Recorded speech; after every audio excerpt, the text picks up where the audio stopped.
How are you? I'm good. Good. So, how was the day yesterday? Actually, it was a great day. First thing I wanted to ask you when I wanted to meet you, how do you do that? Firstly, I'm glad that people think that way, but you know what? You were outgoing type. Yeah. And how were you in studies?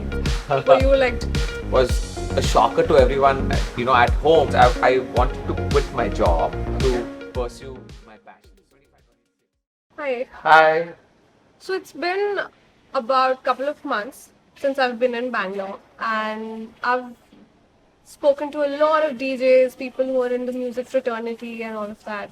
And every time I've spoken about the name Martin, somehow it's always good, in a good light. He's a very nice person. He's very, very careful about how he's behaving. His music sense is very good.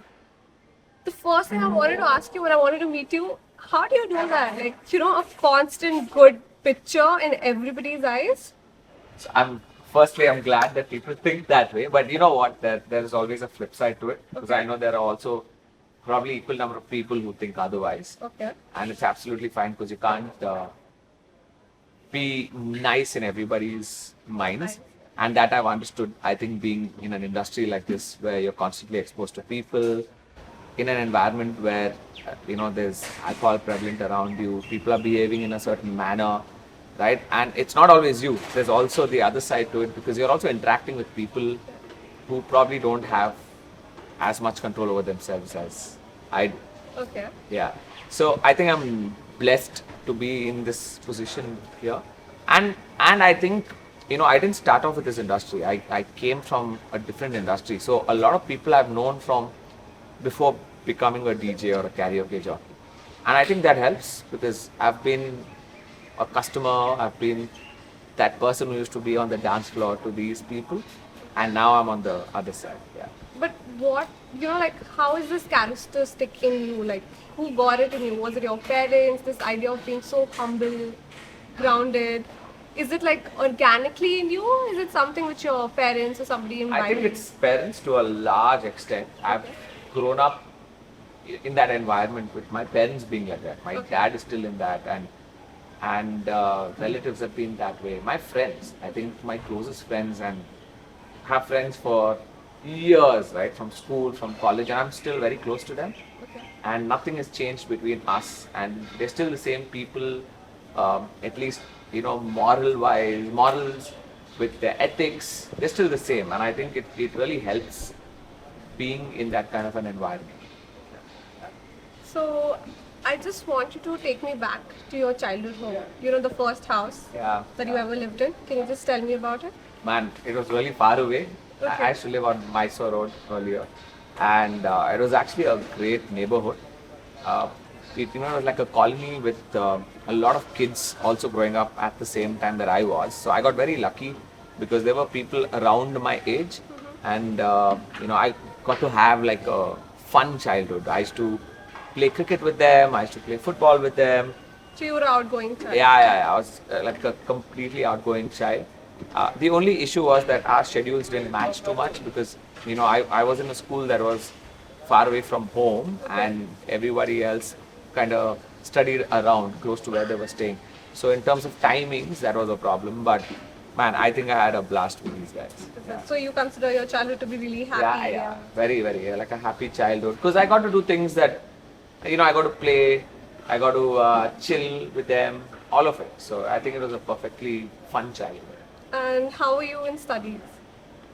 Were you like the good kid, the first bencher, the middle bencher? No, I definitely wasn't the first bencher. I was definitely the last bencher, but I think I was okay. So I'll tell you what, I think if I really am interested in something, then I'll put my heart and soul into it. Okay. So in school, I was average with studies. I think my 10th grade, my ICSE, I did quite well compared to how much I studied. But then, in college things were different, because my focus was completely different. I got into a lot of college fests, a lot of competitions. So obviously my focus went off studies, but I still managed. I think I still did manage, and even my degree, my MBA. I mean, I got a distinction in one of the subjects, which was a shocker to everyone, at home, because they've never seen that side of me. But again, I worked for a few years after I graduated, and I was in advertising. So when I did my master's, kind of aligned because I had the practical knowledge of it. So, which is why I said, I think if I'm really interested in something, I do well in it. So MBA was your idea? Or Yeah. was it more like, oh, society, you should have a safer bet? So it was very weird because I wanted to quit my job to pursue my passions. One of which was music, one of which was writing, which I did for actually the longest time. So I had to kind of tell my parents. It was difficult to tell them that, hey, you know what, I'm quitting a job where I'm doing perfectly well and kind of dive into something unknown and start a career all over again. And it's difficult because I did this for 5 years. And I think one of the ways to kind of convince them was the master. So I actually studied when I was working. Okay. So I did like a corporate MBA. Okay. So over the weekends I used to study, I used to go for classes, write exams, all of that. And the day I got done with my MBA, I got my certificate, I walked up to my parents and said, hey, you know what, I'm done. Like, this is me showing that I can study or I can do this. But I'm done. Despite that, I'm going to choose this. So that's it. That MBA certificate of mine came home and it's lying in one of the shelves. That's it. Awesome. So now, as I am talking to you, I'm realizing there's a writer, photographer, definitely a DJ, somebody who's also worked with the digital marketing sphere. So how would you introduce yourself to people who probably don't know you, which is very rare because majority knows you now? But yeah, I mean, I think it comes with the kind of work that I do. But I think I still say this even about DJing. I'm the kind of person who will do something as long as I enjoy doing it. Okay. So, whatever other professions that I've taken up are always things that I've enjoyed doing. So even when I was in advertising or digital media, I enjoyed doing it. Hence, I was doing it. The same thing with writing. I really enjoyed writing and I miss writing. Okay. I'd want to write a lot more, but given the schedule of my work right now, I can't. I can't balance it. It's too much. But yeah, writing, photography, all of that. So what do you write? Like, your... Yeah. So I started with poetry. I Okay. used to write poems when I was in college and just for fun, I used to write things about my friends. or girlfriends? Or girlfriends. Actually more friends because, these were things that used to keep making fun of them. I still have those poems. So it started that way.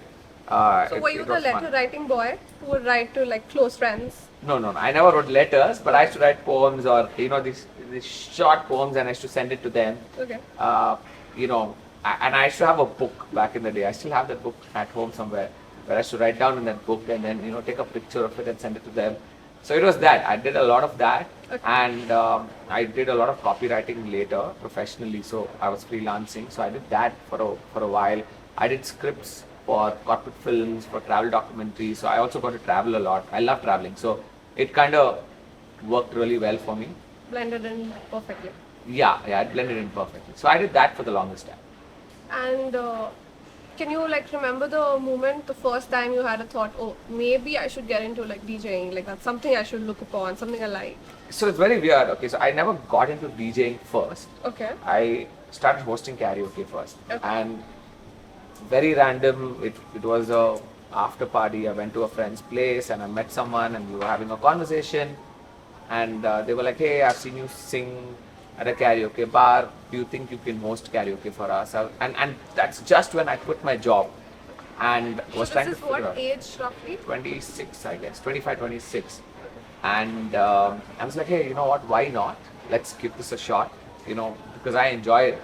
And I used to do a lot of public speaking when I was in college through competitions. It's sad that I didn't pursue it further, but somehow I think life kind of came back to this point and I was like, hey, let's try this, give it a shot. So that's how I started. And while I was hosting karaoke, we had a really great resident DJ. And man, every time I used to listen to him play music, I'm like, now I know how I can make this a profession. Because I didn't know how. Which place was this? This is a Love Shack. Okay. Yeah, it was my first venue Okay. as an artist, which I did for 9 years. Okay. And like every Wednesday night, like we used to do a ladies' night, one of the longest running karaoke ladies' night in the country. So 9 years. And that's when I was like, hey, you know what? I've been doing this and I have a DJ who does this. I also want to do this and maybe I can pursue it professionally. So I didn't know that I wanted to become a DJ per se. I knew I wanted to pursue music, but I didn't know how to monetize it, because at the end of the day, I also had to pay bills. Yeah. And this kind of tied in, so I joined a DJ academy, learned how to DJ, and that's how I Can you got share into it. where did you join? Yeah, it used to be called ILM, I Love Music Academy, which now is the same founders are running the music school and the same people are running the music school. So it's based out of Bangalore, and that's where I actually learned how to DJ. But of course, it took a while until I actually became a DJ at the console. Not the types who was just practicing with it. Yeah. So, do you think it really benefits as a DJ to join a school or academy and then go about it? Yeah, I think it really helps you out because I know a lot of people who've learned at home Okay. and who are great DJs, right, skill wise. But I think what an academy does is that it gives you a holistic approach to the art of DJing. So unfortunately, it's not only a passion or it's not only a skill-based profession anymore. Like there are a lot of other aspects to it. Marketing yourself, the way you approach a club, the way you are at a club. All of that makes a big difference. And at least when I started, digital media wasn't that big. Now it is. Now probably a majority of the way you can market yourself is digital media. It wasn't back then. But that's why you need to know that you have to sell yourself as an artist. You need to know what exactly you want to portray to other people. And it makes a big difference, I think, joining an academy, because apart from all the skill set that you learn, you also get mentorship. And I think that's really, really important to know that there's somebody you can walk up to and say, hey, you know what, I'm at this kind of crossroads at my career where I need to figure out, should I do this or should I do that? And that mentorship really helps. So, when you were working as in the field of digital marketing, I'm sure you must be getting paid a lot.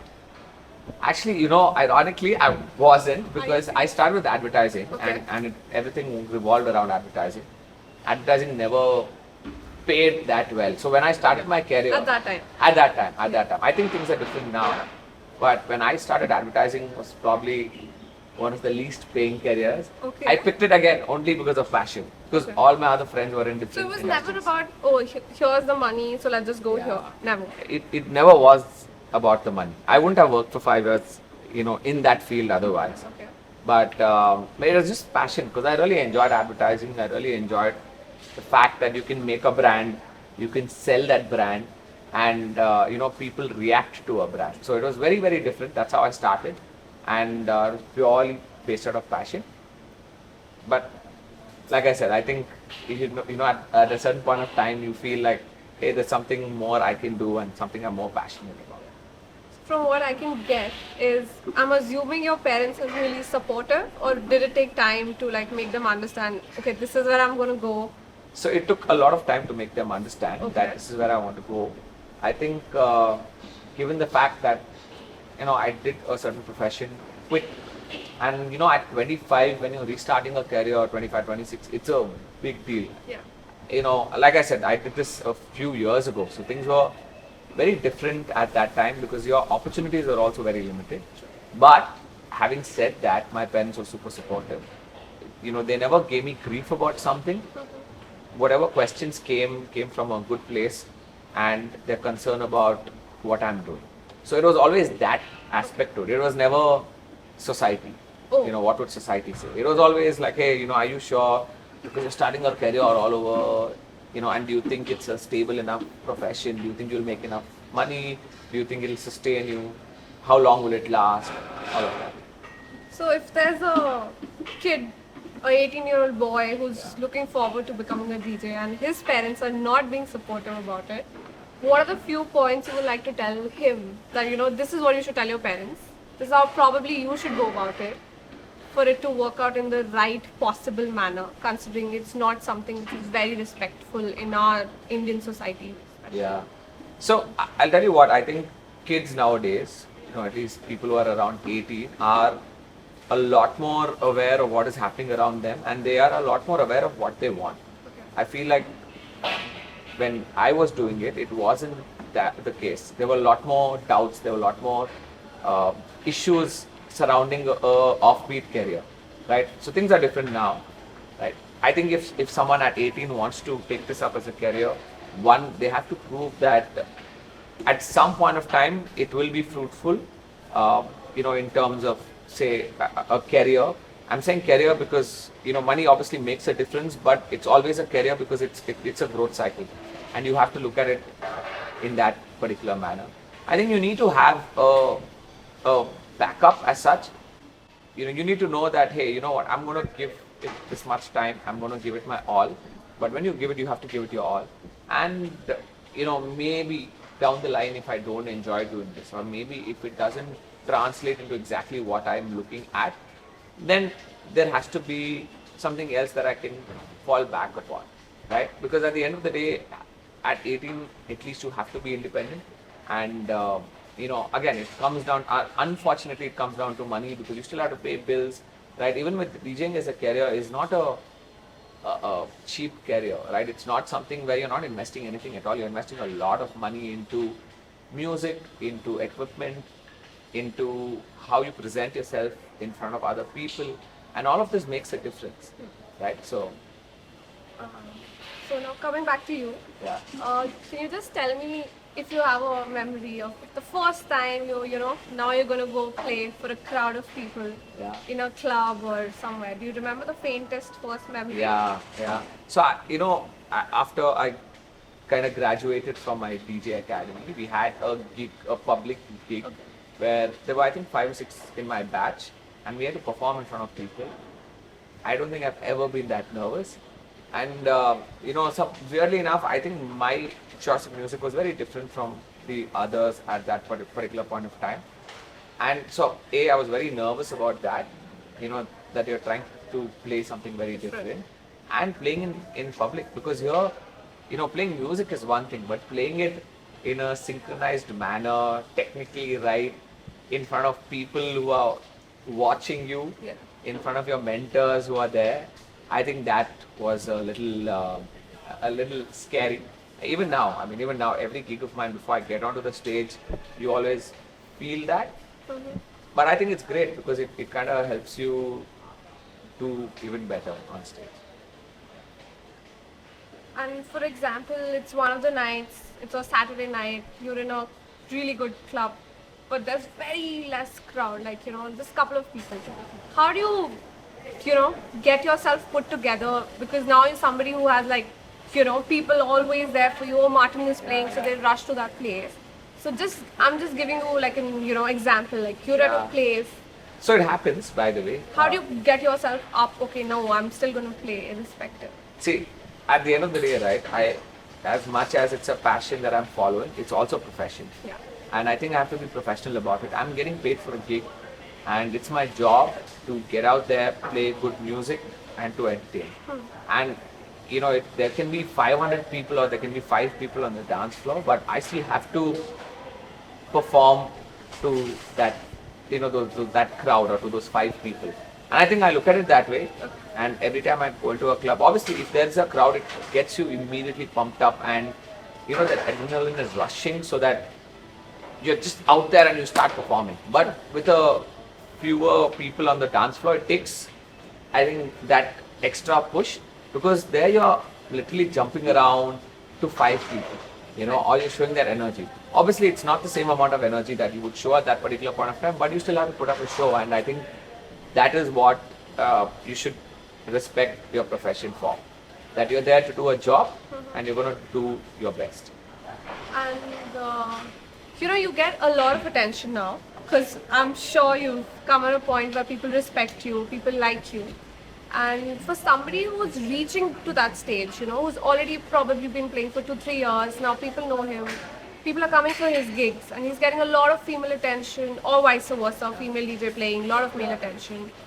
How do you manage that? How do you keep control your own emotions when people are always around you?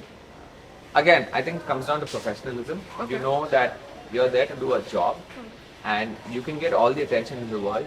Right? It can be permanent, it can be temporary, but in most cases, it is time bound, right? I mean, it probably will last as long as you're a good DJ. It'll probably last as long as you're doing well, right? Because once you're out of sight, you're out of mind. And I think you need to be aware of the fact that these are not the things that kind of matter or make the bigger difference to your career. right? It's a byproduct of what you are and what you are doing as a profession. And I think as long as people are aware of that, it works. So, a lot of DJs get a lot of attention from a lot of different genders. Yeah. And a lot of them are rarely in a serious relationship. And there's the idea about, DJs are never in a serious relationship because they get so much of attention. And I've heard really good things about you as a person in a relationship. So how do you manage being in a very serious relationship, even despite the fact that you're getting so much attention every day and it's a human instinct to rejoice when people are around you? Yeah, again, I think it comes back to you being aware of this being a job at the end of the day. Okay. Right? You can get all the attention in the world, but at the end of the day, it is temporary, or it is going to last you only for that long, right? Until and unless you're in that job or you're doing well. And I think you need to be very aware of who you are as an artist, because at the end of the day, you are going there and performing in front of people, but it ends there. And then you go back home and you work on your performance on stage the next day or for the next few months, right? You have to differentiate between that and your personal life. And it's really important, even though schedules are really tough. I think as a artist, a lot of people face this not being able to balance personal life and work life. And I think somewhere that is where you need to be more aware of this, because you need all the time in the world to work on your profession, right? And you can't afford to be distracted. You really can't afford to be distracted. So at the end of the day, I think your partner also obviously has to be understanding, and I think I've been blessed with that, about the fact that this is your profession. You will get the attention to a large extent because you're out there in public, right? And the second thing being that you have to put in that much time, because the kind of time that we put in as artists is not only at the console, but there's a lot more work that goes in once we go back home. For those 4 hours of 2 to 3 hours of performance that we put forward there, there's a lot of work that goes into it. And all that work happens when you're at home, right? Not when you're out here. So it's that, and I think it's really important for you to realize that it's work, it's a profession. You can get the attention, all the attention in the world, but you need to know how to handle it and not to let it get to your head. Because for you, your profession is important, not this.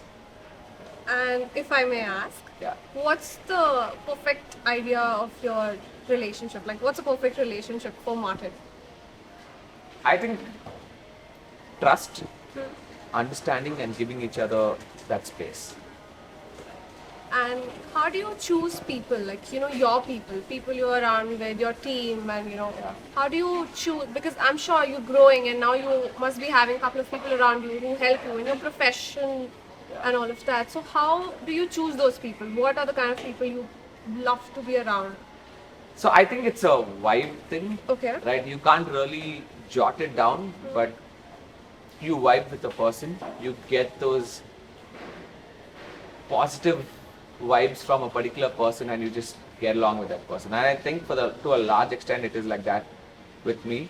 People I generally work with, even clubs that I work with, or event managers that I work with, it's always about if I can actually gel with them, if I get those good vibes from them. Because at the end of the day, it is a business and everyone's here to make money, but your basic principles need to align, and your interests need to align, right? Because at the end of the day, we're here to put up a good show for people, and as long as that happens, everything works well.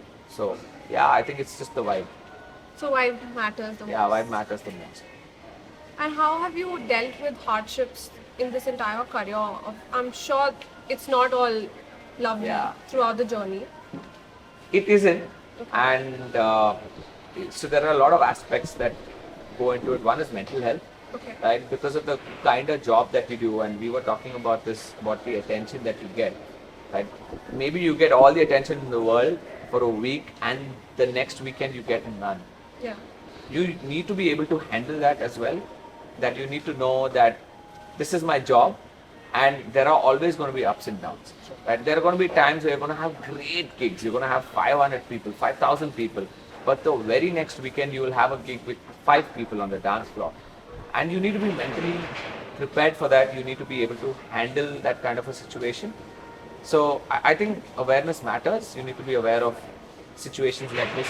Mental health, I think, is one of the biggest issues that a lot of artists face, because as an industry, it's not easy. Simple things like payments, when most of us artists meet up or catch up, I think one of the biggest discussions we have is about pending payments. It's really sad that as artists, we all go through this.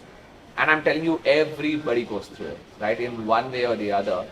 And it's really mentally bearing. And I've seen people break down because of this. I've gone through it. I still have a lot of money pending, right? And I know I've put in all the work. And these are big brands. These are people who maybe have the money and they're not shelling it out, And I deserve it. It's my money and I need to get it. Your hard work. It's my hard work. The other thing with this is also your physical state, because you need to be fit to do what us artists do. It's not easy standing for 3 to 4 hours straight and performing in front of people. Everybody has their own style. So maybe someone's jumping, maybe someone's just calm over there, but you're still standing on your feet for 4 to 5 hours, right? And you can be in an environment which is really loud. So it's really important to protect your ears. I think my hearing has diminished so much over the last few years. Yeah, because I don't think I've taken good care of my ears. And, it's something that just happens. I think that's one of the biggest advices that people need to take, is just take care of your ears, especially if you're an artist and you're in a loud environment. It's not easy, right? It's not easy. So now, for example, if I'm not working, there are very few times where I step out, and even if I step out, I'm never close to the speakers. I'm always right at the back, or I have earplugs, and I try to kind of protect my ears as much as possible.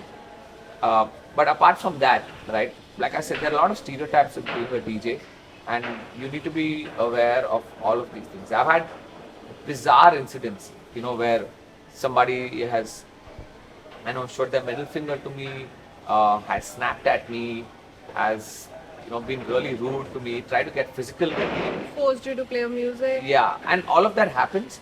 I think, I mean, come on, nobody is perfect, and we are all humans, so we all react to it. But I think at some point of time, we need to know where to draw that line, or need to be aware of the fact that we are in a public space, and we also have to control our behavior to a certain extent, and just be calm as much as you can. Not easy, but yeah. You have to do that. So you spoke about payments given to DJs. I've heard a lot about how when DJs are called from outside the country, they're tentatively paid more. I am assuming it's for their credentials and all of that. But how do you feel as somebody who's living in the country, and when you're playing at a particular gig, somebody's paid way more and somebody's paid a little lesser, and probably with a similar talent? Yeah. So what do you think about that? It pinches, of course, it does, because you see the disparity in the industry, and it is very evident, right? But I also know that there are other people looking at me and probably saying the same thing as well, right? So I think at the end of the day, you still have to continue working harder to probably get to that next level and be that person who gets that much more. It's easier said than done, but there is always going to be a disparity in the industry, unfortunately. And I say this quite a bit, and we all discuss this as artists. I feel like you have to promote local talent as much as you can, and there is so much local talent in Bangalore, or across the country, and I think they are probably at par with international artists. So would you be willing to take somebody under your mentorship if somebody wants to be your shadow and learn something from you? So I'd love to, but honestly right now I feel like I'm not there yet. Okay. I feel like there's a lot more work I need to put into my own art, and that's what I'm trying to do as much as I can. So I don't want to be unfair to someone by kind of trying to help them out and not doing justice to that particular. I will ultimately get to it. I also would love to teach. Do you want to get into a zone where you want to give away your knowledge to the next person who wants to be like next Martin? Yeah, I don't think you should be the next Martin, you should be the next yourself. Okay. But yeah, definitely. It's something that I really want to do, and I want to be at that position where I'm able to mentor somebody. And I would love to teach at some point of time. But like I said, I don't think I'm there yet, because I think there's a long way for me to go as an artist, and there's a lot more for me to learn. And I need time and the energy for that. And I don't want to be unfair to somebody by telling them or assuring them of something and not being able to tell it. Another thing I wanted to know about was there's a plethora of DJs in the industry. Like there's enormous amount of DJs Yeah. in every city. Yeah. How does a person who's just starting start to create a mark? Because there's no space, right? I'm assuming there are like resident DJs in all the clubs and pubs. How do you make a mark? Like as a 21-year-old who really wants to start, what do Yeah. you tell that person? So, like I said, I think people who are starting off now have probably one of the biggest advantages, which is social media, which none of us did. It was never that big, social media, back then when we started off with our careers. And that's where you try to put out as much work as you can. Discipline really helps. And I'm telling you this because people in this industry usually end up rotating, right? You would probably work with a manager at a venue who you would meet 10 years later, would probably become GM of one of the 5-star properties, and he might look to approach you. So wherever you are, whatever kind of work that you're doing, it might be a small pub or it might be a small bar, but as long as you keep doing your best and you're disciplined at work, it really helps you. It won't probably show right away. It will show you it will obviously translate a few years later. I think that discipline is really, really important. The other thing is that I think people need to keep putting their work out there and not hesitate or not be shy about it. As unfortunate as it might sound, some people are shy. Some people, it's not their style, right?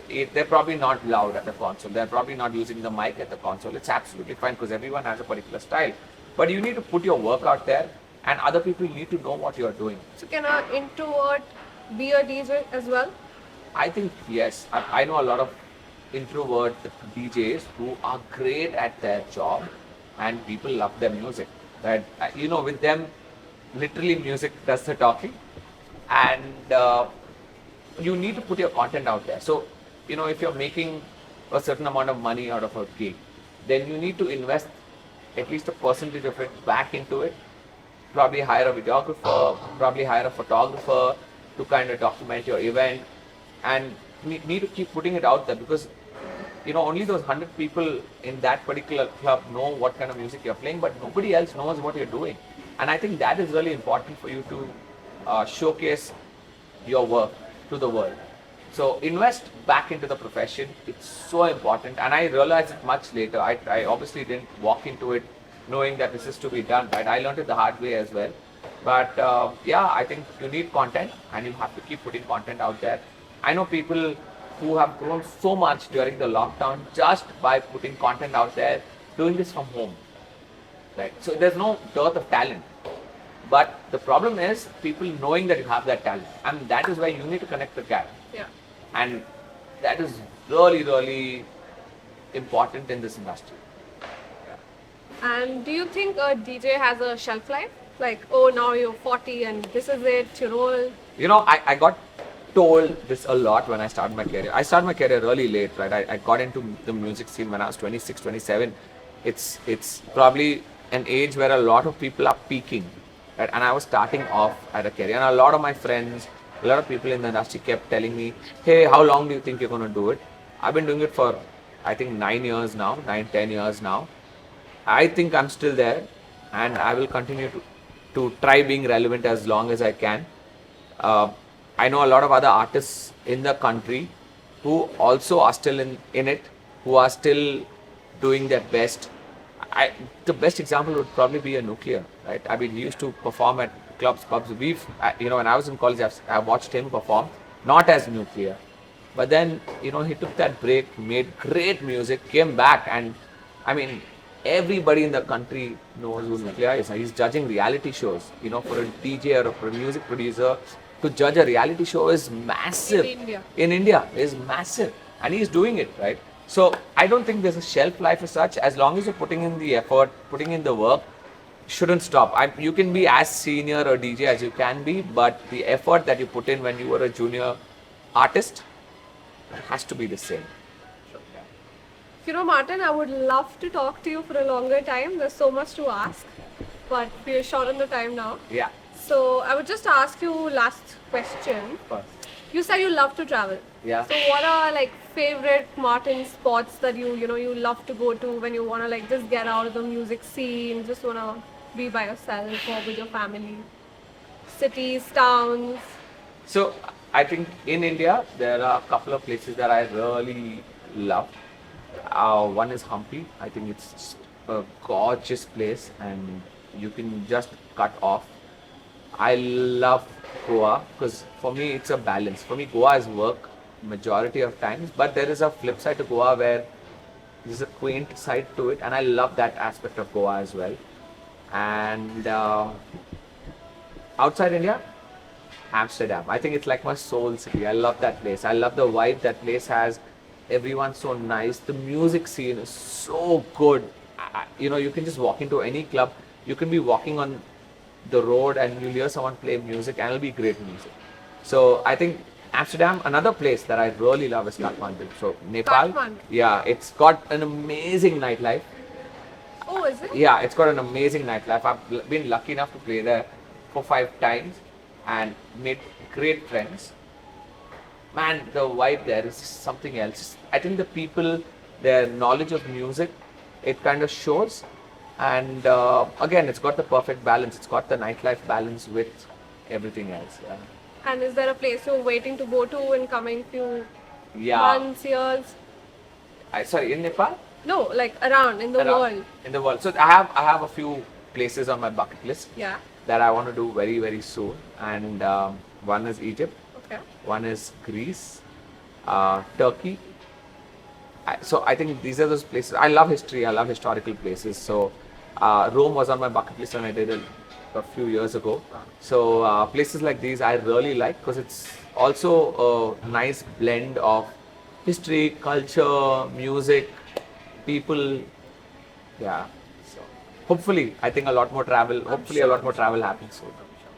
So it was really good having this Thank you so much. conversation. Thank you for being a part of Salud and being a part of this wonderful series. Thank you so much. I hope you had fun. Yeah, I had such a great conversation. Thank you. I know we're conversing for the first time, so thank you for making me super comfortable. Thank you so much.